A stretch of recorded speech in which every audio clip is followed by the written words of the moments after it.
Okay, so last time we talked a lot about diversions. We spent the entire video talking about this question right here. I hope it wasn't too all over the place and you kind of understood what I was talking about. If not, well, let me go ahead and check and see if anybody left a comment. Nope, not that.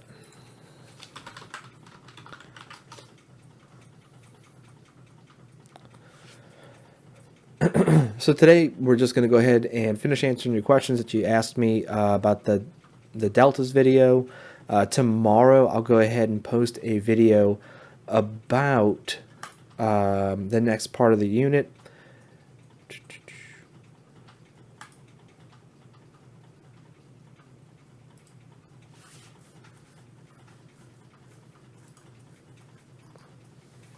Let's see. Oh, that's okay. That's where it's at. Sorry, I didn't put this in the right section. All right, so Friday goes here. There is one comment. Do they have to dredge the Wax Lake Delta to keep it from filling up with sediment? No, they don't. They don't dredge the Wax Lake outlet. So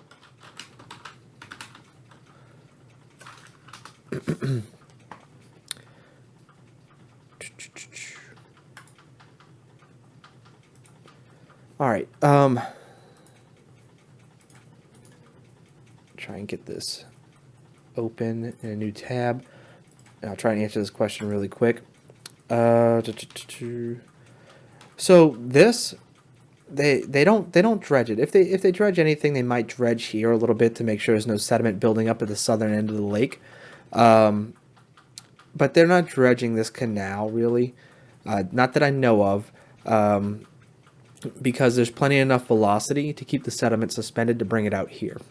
If they had to constantly dredge it, then this there wouldn't be enough velocity to bring all this sediment down here. This was kind of just a happy accident. So they're not actively dredging in order to resuspend the sediment or to make the sediment go back up into the water to be carried out. This is happening on its own. So yeah, this is kind of just a passive project. This original canal being dug here, it wasn't done to create land. The creation of these deltas here, Wax Lake Delta here, this is Wax Lake, and the Atchafalaya River Delta, these were just formed from increased water and sediment flow from the Mississippi River up further north. So that they're not actively trying to dredge and create land here.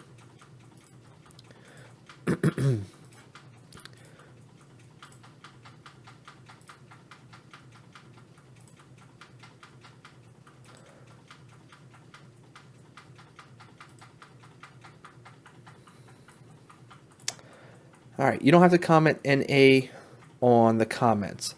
All right, let's see. Me and my dad think that diversions will help build our coastline and hope one day we will have a solid land and beaches in the future. But oyster farmers and fishers may lose their way of life. This, yeah.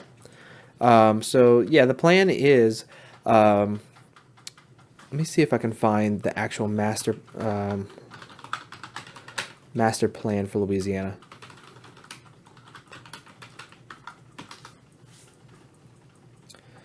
All right.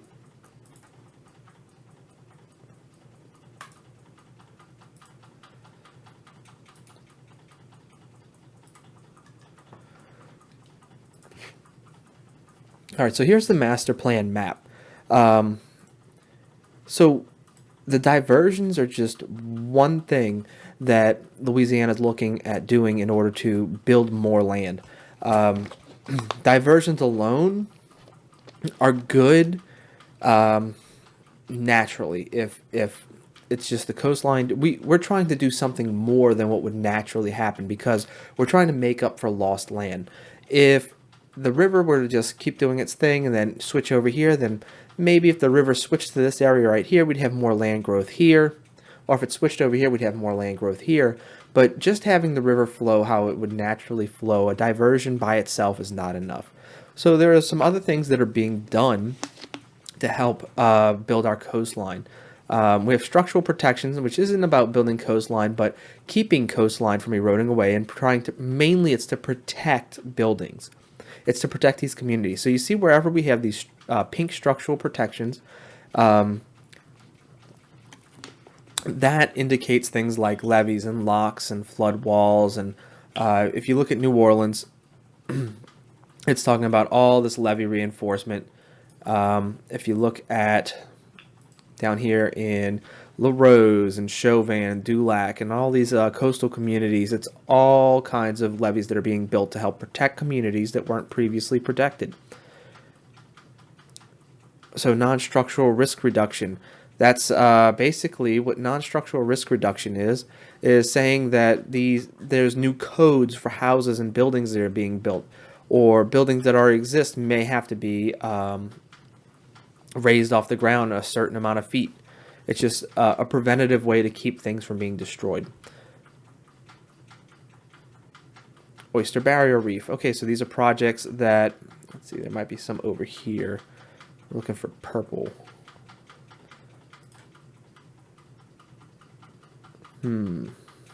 So oyster barrier reefs would be reefs that we create out of baskets.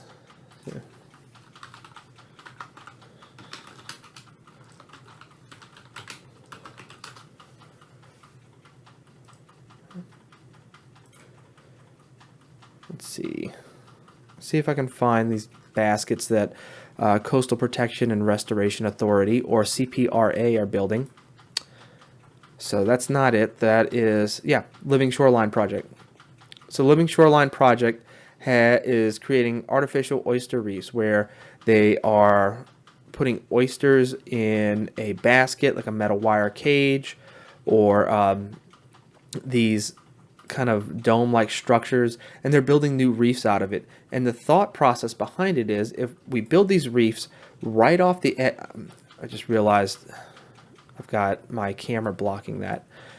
If we have these reefs right here, just off of a coastline, these natural reefs, as we allow them to grow, will prevent waves from hitting the marshland, and the marsh can actually grow out a little bit to these reefs and possibly beyond them.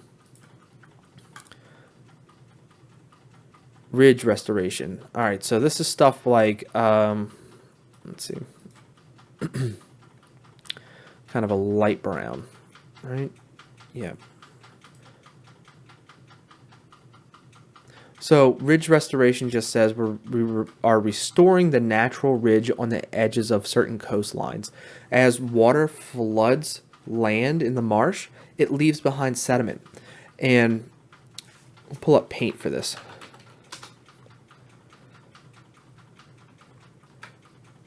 All right.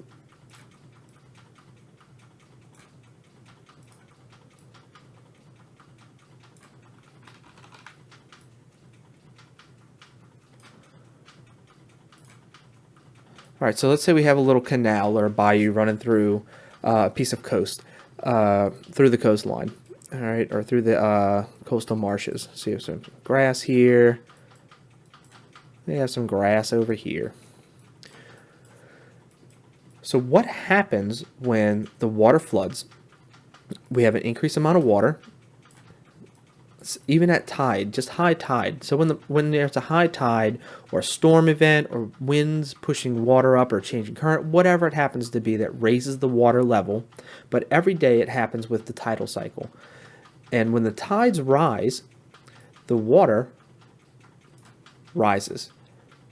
But does it just stay right in that little section? No. If the water is rising, it's got to go somewhere. It goes up onto the marsh. And when it does that, there's a bunch of little tiny particles, the sediment, the suspended sediment. We call it suspended sediment. This is sediment that is floating around in the water. Okay? And when the suspended sediment is allowed to go onto the marsh, whenever the water goes into the marsh, the suspended sediment goes with it because it's in the water. So it's making the water so dirty. I'm sure if you've been out on the water anywhere in southern Louisiana, you see a lot of cloudy, dirty looking water. And it's because there's suspended sediment in it. And the closer you get to rivers, the more suspended sediment you'll see. Or after rain falls, it'll be a lot cloudier because there's a lot more sediment from runoff. Now, when this happens, the sediment comes up here, and it starts depositing, and it deposits where there's more water, closer towards the edge. Okay. And over time, it builds these natural little levees from flooding.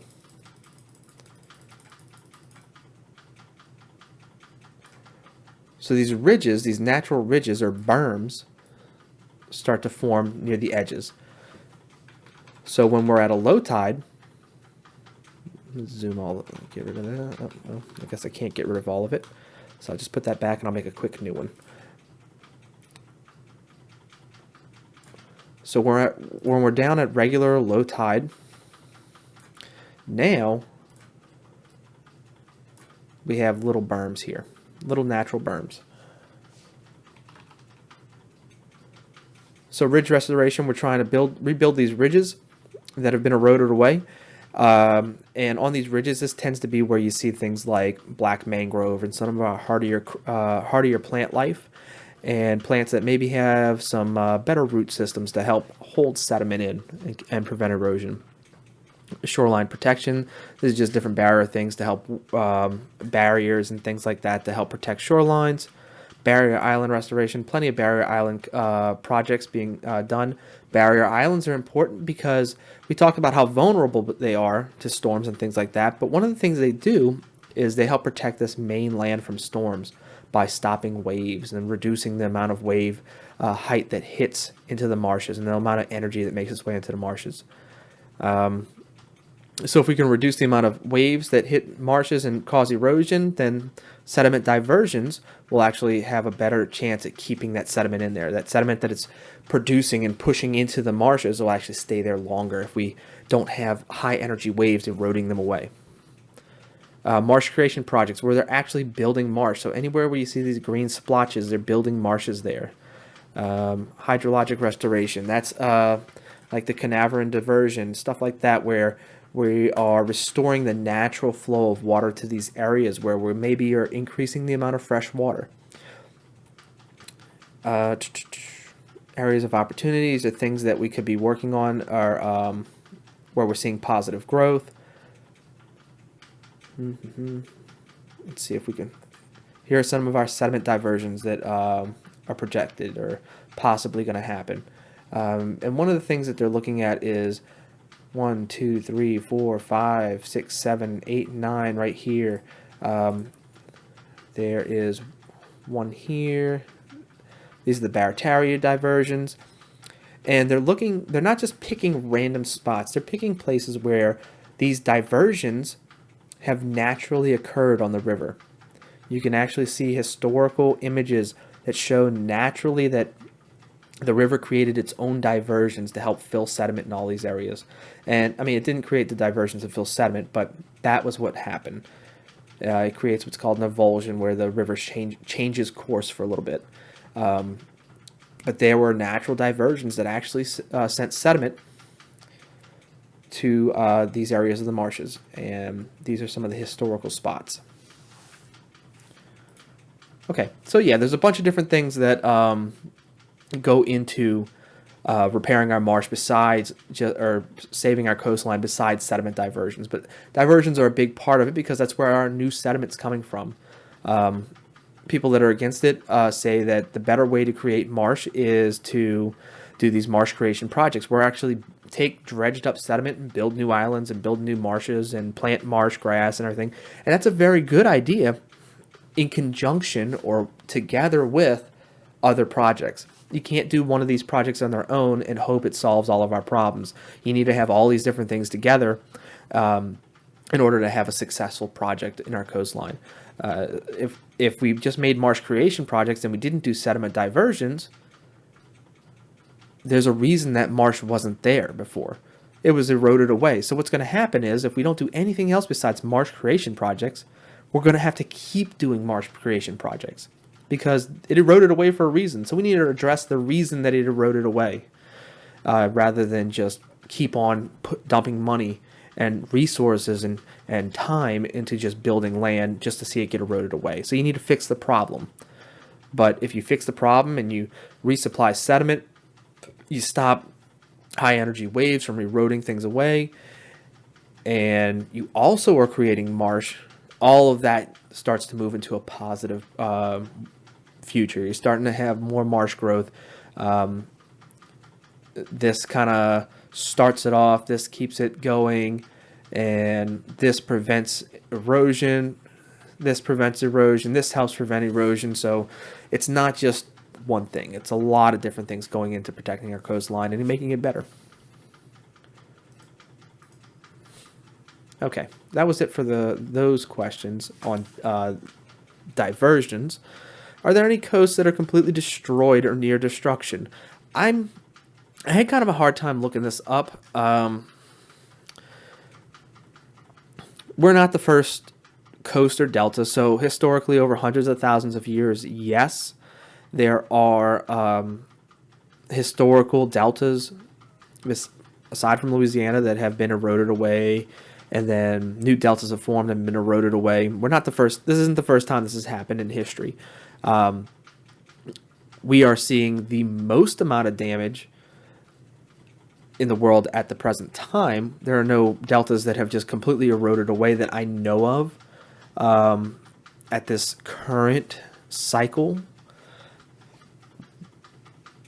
I could be wrong, but I'm pretty sure we're worse off. And because of that, because of the amount of money and projects that we're putting into it, we become kind of the poster child for how to restore deltas and coastlines that are eroding away, because we are kind of in a unique situation.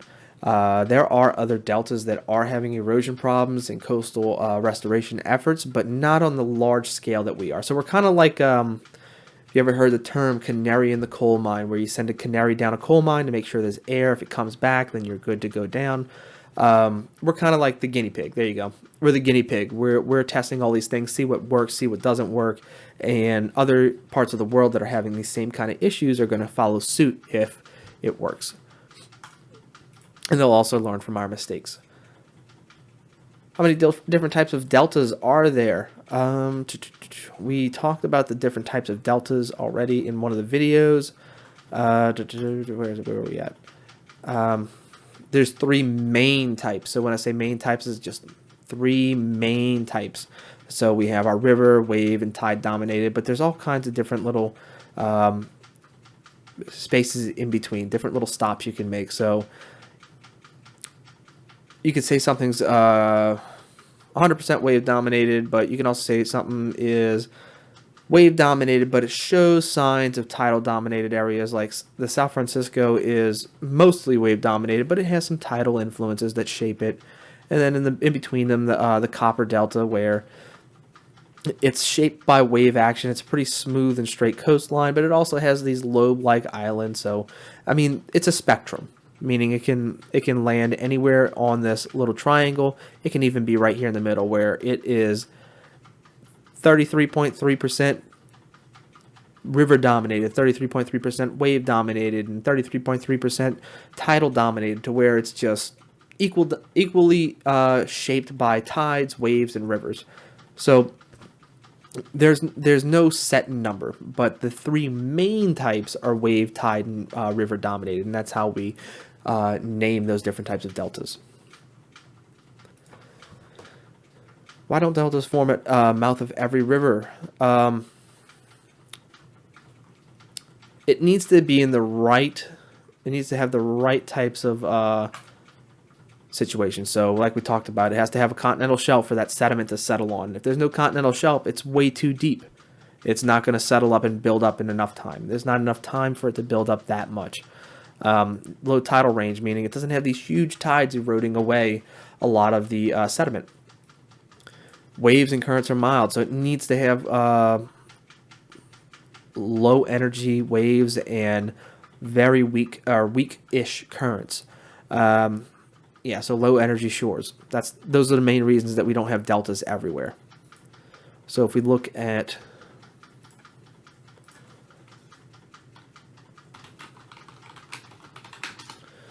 the Carolina coast.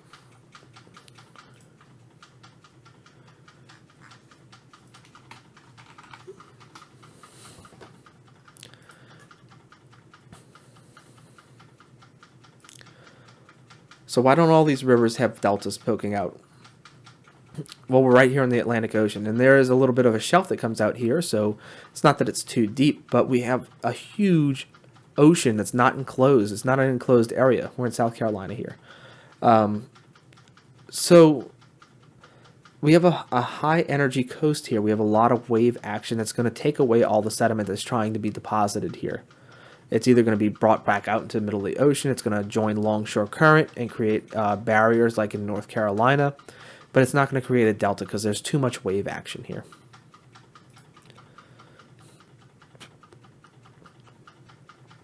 What is the best thing about deltas that help our ecosystem? So this question is saying, it's not asking what deltas do that help us. What does it do to help our ecosystem? Now, deltas aren't a thing that, well, it'll help an ecosystem if there wasn't a delta before there. It's something that, is there supposed to be a delta here? Restoring that delta, how does it help the ecosystem? That's the direction I'm thinking you want me to go with this. So restoring our delta and restoring our coastline, it helps not only, so we're not talking about people at all. It helps our fisheries. So our coastline is all fragmented marsh, and it creates a very safe area for fish to, or fry of the year. That's the young fish, their first year of life. It's brand new baby fish to go up and seek safety. They go out there when they're small. All these small redfish you catch that are like this small, those are all the young redfish. The reproducing redfish, they live out in the Gulf. But so these young redfish, these young trout, things like this, they go into the marshes because it's safe there. So the more safety we have there, the better it is for our fisheries. They increase in population because their babies aren't being eaten constantly. They have places to hide.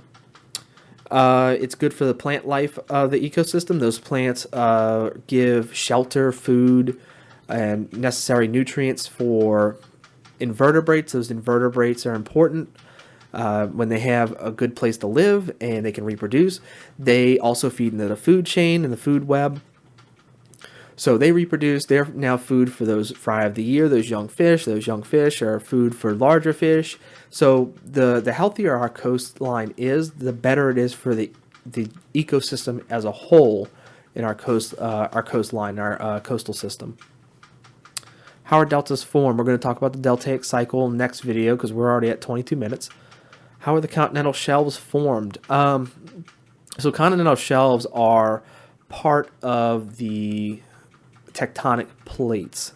So that goes into how tectonic plates are formed. So I'm not going to get into that so much because that's not what this unit's about.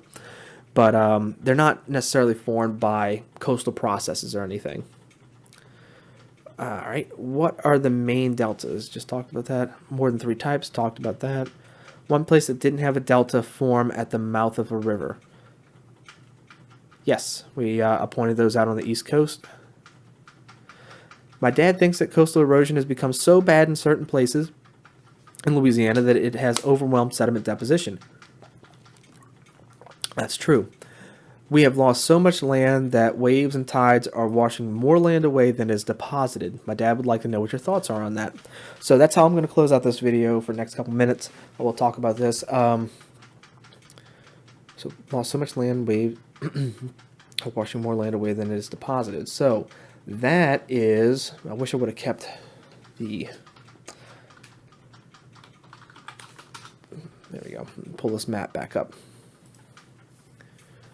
So that's one of the things I was talking about with this.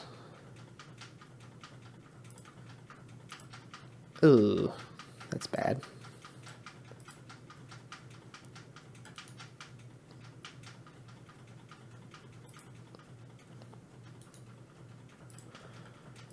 Why was this so bad the first time? Okay. So, no, that's 100% correct. Our coastline can't keep up. And if we look at... ugh.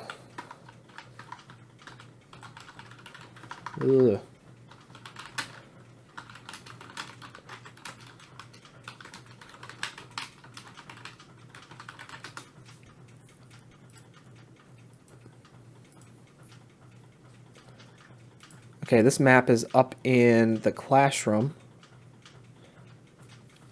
Yeah. It was right next to the TV, if you remember it. So when we look at this map, land loss and land gain, this is predicted land change over the next 50 years if nothing is done. And if you notice, there is only, you can't see it over here, it's cut off a little bit, but there's only land gain here and here at the mouth of the rivers. So most of the coastline, it is the case that there is not enough sediment deposition to keep up with the amount of erosion that's taking place from wave action, storms, and runoff and tidal action. It's all pulling sediment away, causing erosion. So that is why it is so important that we increase the amount of sediment that's being delivered to these parts of the coast that are not, so we wouldn't do a diversion to increase the amount of sediment here. These diversions are trying to take some of the sediment away to supply these marshes here. Because if we look at this, that's an area that they're predicted to have a lot of land loss. See, it's basically a solid red right there. So they want to take some of the sediment that's just being, it's creating a little delta here, and that's fine. We like that. That's good, but it's not really helping prevent erosion in this area here. And a lot of this sediment that could be used here is just being shot out into the Gulf. So they're going to divert this sediment, high volume of water being diverted here, so that the sediment, rather than be shot out into the ocean, shoots it over here and gets deposited to create more land over here. And it'll fill up here first, and then it'll push sediment out here, and eventually it'll hopefully fill in most of these spots. Let's see, sediment here. So there's a lot of sediment that gets shot out of the mouth of the river into the Gulf here. A lot of sediment, which is why there's so many sediment diversions that are projected here. These wouldn't be run year-round, and I'll talk about why. But these sediment diversions here, look how sparse Barataria Bay is. It's being eaten away slowly. So 1, 2, 3 diversions planned to force sediment to be pushed out over here behind these barrier islands to kind of fill in the marsh here rather than losing it to the Gulf. Now, one of the things that there's a problem with this, you can't have these running all 100% of the time, full capacity, max load, max volume all year long, because it reduces the amount of volume of water that's being pushed out of the mouth of the Mississippi. And when we reduce the amount of the velocity of this water being pushed out, the less velocity we have, the less sediment that gets carried out over here. And it starts dropping the sediment load in the river. It just starts dropping the sand. It starts dropping lighter sediments in the river. And the river starts filling up down here. And it creates those sandbars we were talking about a couple videos ago. So that becomes a problem because of shipping. So we have to keep in mind shipping. And if we have all these running all at one time, 2 things can happen. We can create those sandbars. Then we have to start dredging those sandbars, and that's extra money. It costs a lot of money to do that, to make sure our shipping stays open. The second thing that can happen when we reduce the amount of volume that's flowing out of the mouth of the river is an avulsion. If we have an avulsion is just the river changing course. And we don't want the river to change course. Specifically, New Orleans doesn't want the river to change course. Because if the river changes course and let's say it goes through the Atchafalaya now. Most of this water is flowing through the Atchafalaya and no longer going through the river. Or let's say it breaks out over here or something. Then New Orleans loses money, because then over here is the main river. So you don't want an avulsion. And once you have it, it's kind of hard to fix. So yeah, no, I definitely agree with that statement. We are absolutely having areas of the coast that it's so bad because the sediment deposition has been overwhelmed by erosional processes. Absolutely. That's definitely the case. But that's the whole point of all of these little projects. So when people say, oh, you know, Louisiana is just wasting money on these coastal projects, there's only a couple, it's not going to do anything. There's not just a couple. Look at them all. There's a ton of things that they're planning on doing and have already started doing or have completed. A couple of these diversions are already underway. These are having some issues with Plaquemines Parish government. They got through the permitting process. They're studying the area, and they're planning on building these as soon as possible. So no, I definitely agree with that statement. Okay, that's all I'm going to do for today. We're at 30 minutes. I understand that your other classes are doing fun things. They're having you answer questions and stuff like that.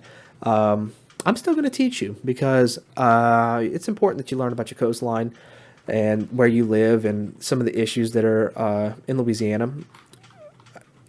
I mean, you're surrounded by all of this. I mean, look at where you live. You're surrounded by these projects. So we're going to talk about this stuff. So I'm done with the questions for today.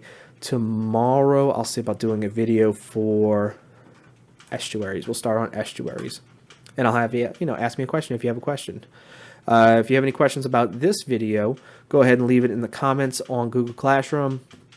I guess I'm going to make it... I guess I'm going to start making my videos public so that 7th grade can also watch them if they want to. It's up to them. And makes them easier to share if you feel like sharing them. You don't have to. I really don't care if you do. Yeah, so, and it'll make it easier to find if you ever lose the link or something. You can always find it by searching some of the titles of these videos. But I'm going to leave them up for forever. So you can always come back and watch these if you want. Maybe you do a project in high school and you want to do it on Louisiana coastline. You have these videos you can reference. I mean, it's not a perfect reference. You need to get your real references. But yeah. So see you tomorrow